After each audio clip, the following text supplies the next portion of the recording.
Marceline, Haiti, August 22.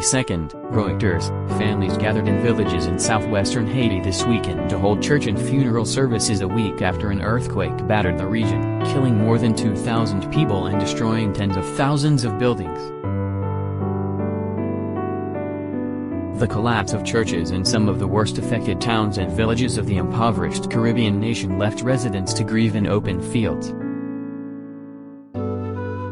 In the village of Marceline, dozens of mourners dressed in elegant black or white suits gathered in front of a decimated Roman Catholic school to hold a funeral service for 4 members of the same family who died in the magnitude 7.2 quake.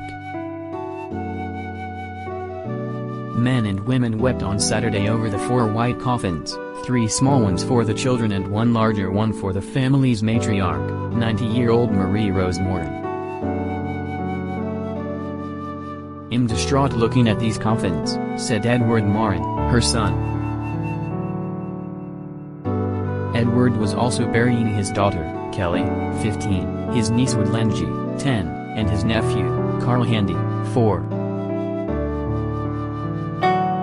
"I would feel better if I were being buried in the same grave as my mother," he said.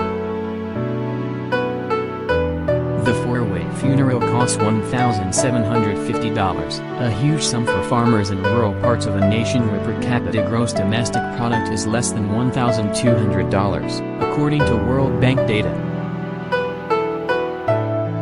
Frank Morin, Woodlangie's father, recalled how he had left for work as a driver only minutes before the ground began to shake.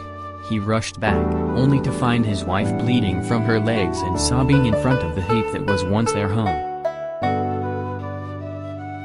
The 2 of them dug through the rubble for 2 days until they found their daughter's body.